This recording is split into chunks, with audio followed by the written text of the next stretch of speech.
¿Es verdad que Mario Vargas Llosa tiene vocación de vagabundo? Bueno, me he pasado en realidad una buena parte de la vida viajando, así que debe ser cierto. Sí, he vivido en muchos sitios desde muy chico, es decir, antes de poder decidir. O sea que en realidad algo de vagabundo debo tener. ¿Tú te consideras un hombre vanidoso? Pues espero que no, espero que no. Bueno, uno no se conoce a sí mismo como para saber cuáles son exactamente sus defectos, pero no me gustaría tener el defecto de la vanidad, que me parece uno de los más tontos, la verdad. ¿Piensas que eres un escritor para la burguesía? No, yo no creo que un escritor escriba realmente para la burguesía ni para el proletariado. Creo que un escritor escribe fundamentalmente para cristalizar una necesidad íntima, una urgencia íntima, y que aspira a llegar al mayor número de lectores posible, ¿no? Que escribe para todos los lectores, pero me parece que es muy raro que un escritor escriba con intención de llegar a un público determinado. Perdón. ¿Sí? ¿Qué significa para ti ser presidente del PEN Club?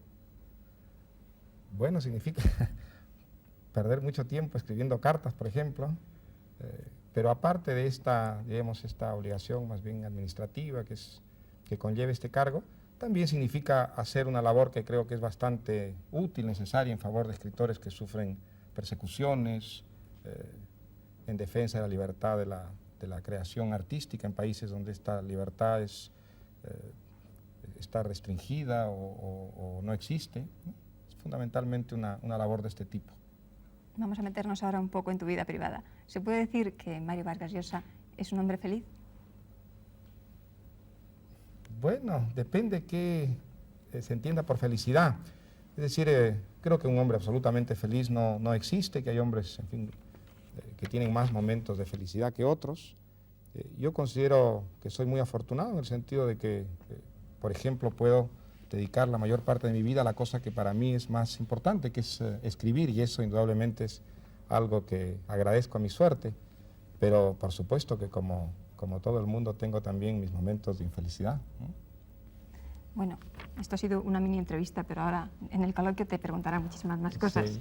Pues vamos ya, después de estos minutos de filmación y sobre la vida y obra de nuestro escritor, a comenzar nuestro coloquio habitual con nuestros invitados, que espero que ya estén todos dispuestos a hacer nuevas preguntas, y creo que va a ser Gemma Cuervo la primera en comenzar.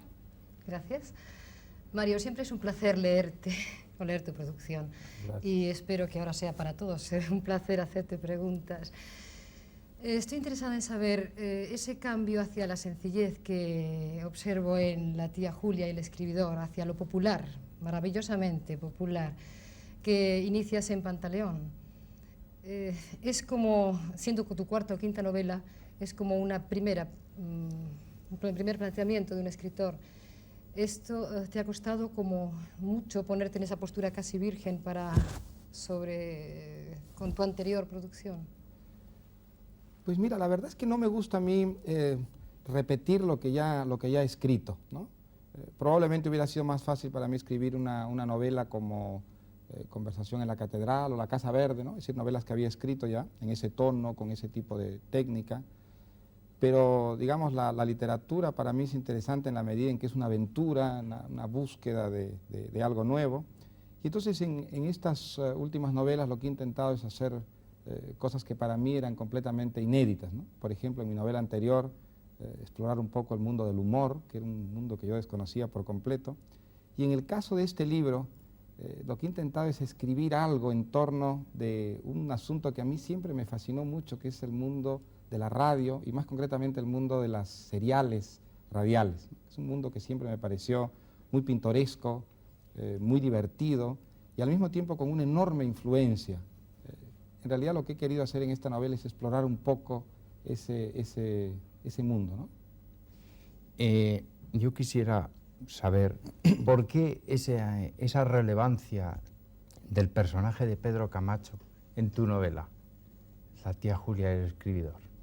Bueno, este personaje, como muchos otros personajes de mis libros, tiene raíces en personajes de carne y hueso, ¿no? No es exactamente la biografía de una persona que yo conocí, pero sí tiene muchos rasgos de una persona que yo conocí en Lima en los años 50 y que escribía para la radio. Era un personaje que me fascinaba mucho porque era una especie de industria radial él solo. Escribía muchas seriales radiales y además las dirigía y las interpretaba como actor.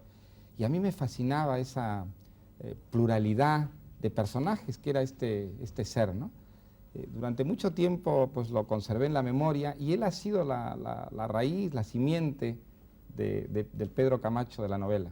Está muy elaborado, por supuesto, está muy trastornado, pero en realidad, en el fondo, es un poco ese personaje que yo conocí. Continuando en la línea autobiográfica, usted ha conservado incluso su propio nombre en la novela, ¿no? El personaje que lo relata se llama Mario Vargas, ¿no? Se le puede preguntar qué parte autobiográfica hay en ella. Bueno, mire usted, mi idea al principio fue la siguiente. Pensé que todas estas historias radiales que aparecen en la novela, las historias que escribe Pedro Camacho, si aparecían solas en el libro, por lo truculentas que son, por lo tremendistas y lo disparatadas que llegan a ser al final, cuando este personaje ya pierde la razón, podían resultar absolutamente inverosímiles. Y entonces sentí la necesidad de contrarrestar un poco este mundo disparatado, excesivo, con algún material que fuera realista, incluso muy realista. Y se me ocurrió que tal vez un pedazo de autobiografía insertada en la novela podía servir un poco de lastre que sujetara dentro de lo real ese mundo que llega a ser un poco irreal. Y entonces por eso decidí incorporar algunas páginas estrictamente autobiográficas. Pero como me ha pasado otras veces, una cosa son los proyectos y otra cosa es el libro cuando está terminado, ¿no? En realidad esos capítulos que iban a ser estrictamente autobiográficos al final también se llenaron de elementos imaginarios y son en buena parte autobiográficos, pero también hay en ellos elementos que ya no son estrictamente verídicos, ¿no? Pero el hecho de haber conservado su propio nombre, incluso lo utiliza en diminutivo y se ríe un poco como de usted mismo, ¿no? Sí. ¿Es así? Sí, bueno, la idea un poco que me llevó a utilizar ese episodio concretamente que narro en la novela fue el descubrir en un momento dado que estos melodramas truculentos que narra el autor de radionovelas, que es Pedro Camacho, en cierta manera tenían correspondencia con un episodio de mi propia vida que yo había vivido justamente en esos años, en los años en los que la radionovela fue tan importante en el Perú. Y entonces esa asociación me indujo un poco a utilizar ese episodio como material literario. Decías antes que eras un hombre afortunado porque podías hacer aquello que te gustaba, concretamente escribir.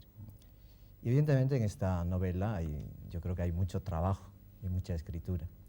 Y justamente por enlazar estos dos aspectos de la fantasía y de la realidad, me parece que se entremezclan no solamente en el fondo, sobre lo cual quisiera volver después, sino también me parece que se entremezclan en la técnica literaria. Entonces yo quería hacerte una pregunta de entrada acerca de cómo has escrito la novela.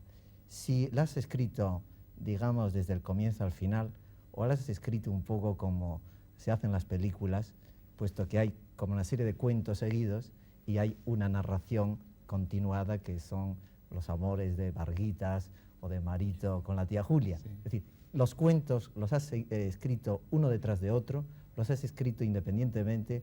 ¿Cómo has embuchado los cuentos en la historia de amor? No, he escrito la novela en el orden en que aparece, es decir, primero un capítulo autobiográfico y luego un capítulo que es supuestamente uno de los radioteatros de Pedro Camacho, ¿no?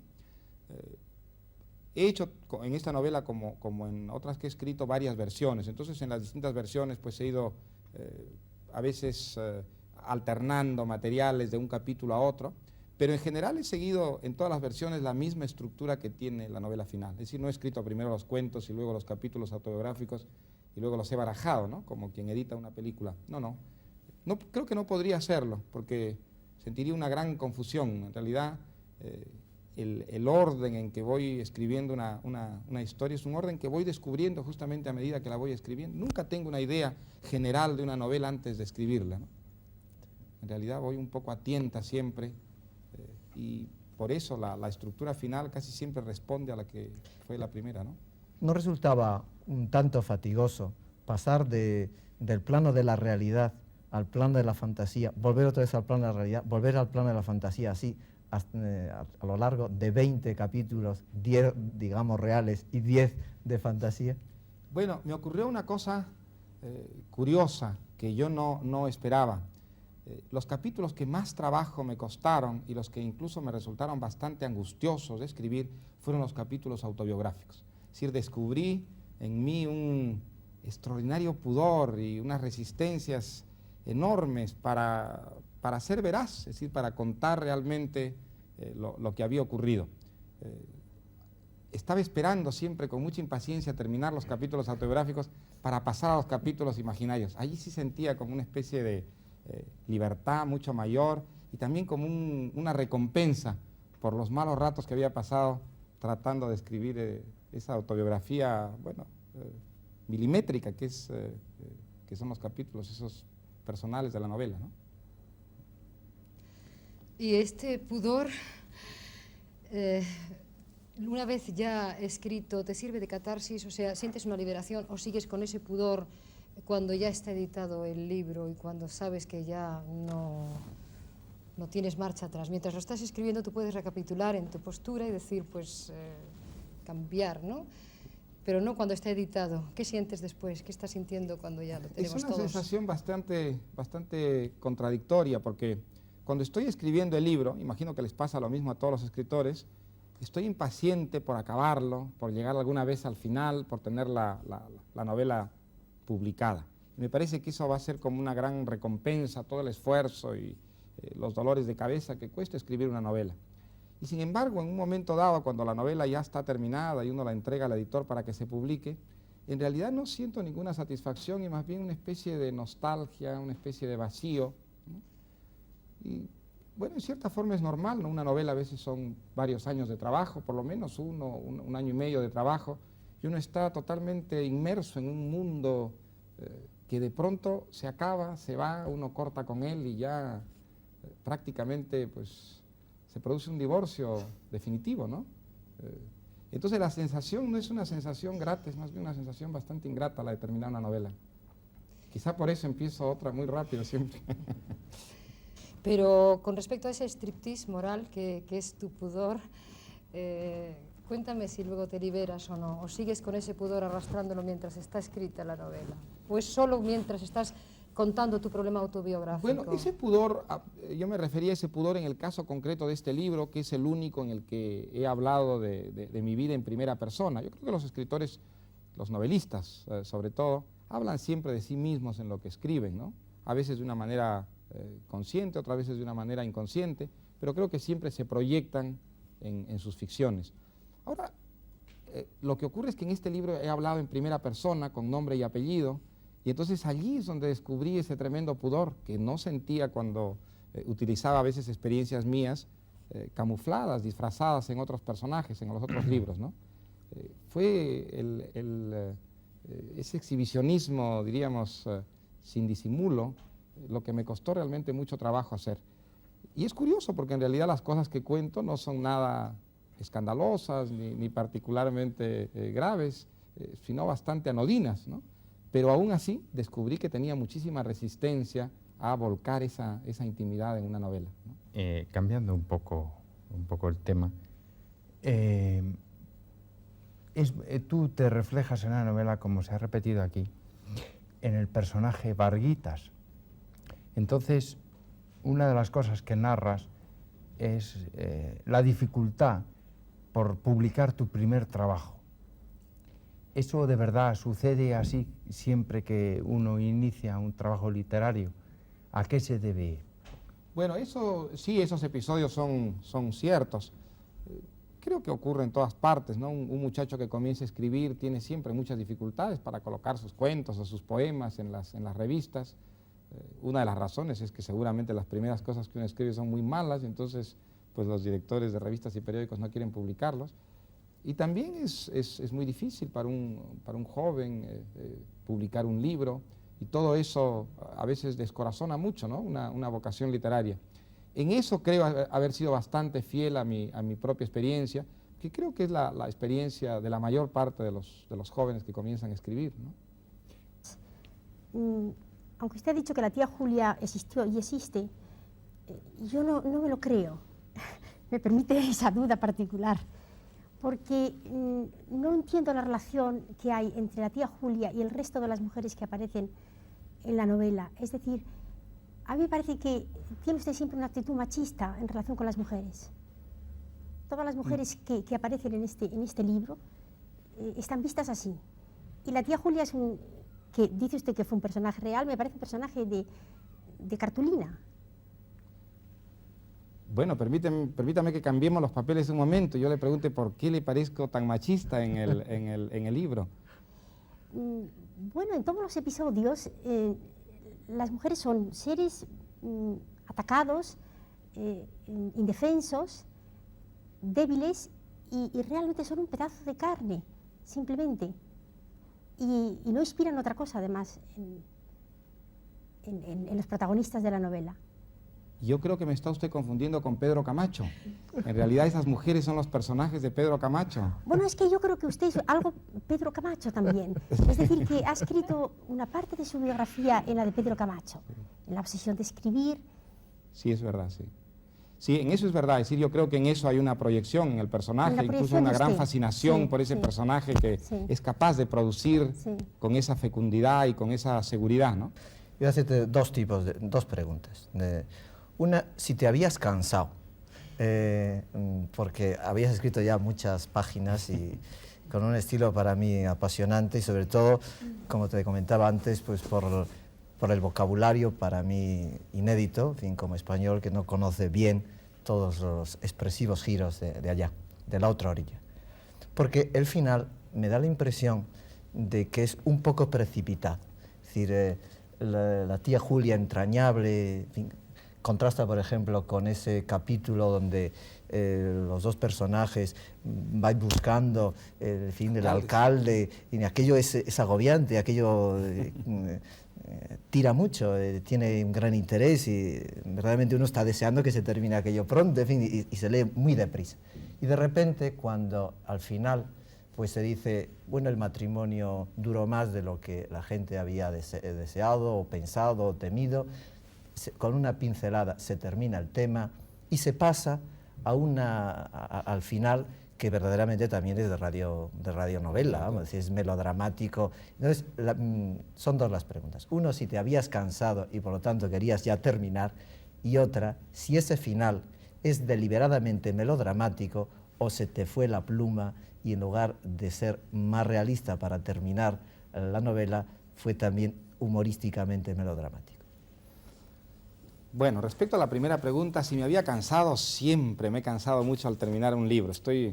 Realmente termino un libro cuando me doy cuenta que el libro está a punto de terminar conmigo y que se trata ya de acabarlo de una vez. Pero eso no determinó el final de ninguna manera. Una de las cosas que tuve, digamos, claras desde el comienzo es cómo quería terminar esa historia. Y quería terminar esa historia, diríamos, con la debacle de Pedro Camacho, ¿no? La debacle psicológica y también la catástrofe del hombre que ha tenido esa inmensa popularidad y que al final, bueno, pierde su trabajo y pierde su audiencia. O sea que siempre pensé que la historia terminara así. Y el tiempo ya se nos acaba por hoy y tenemos que despedirnos de todos ustedes. Buenas tardes.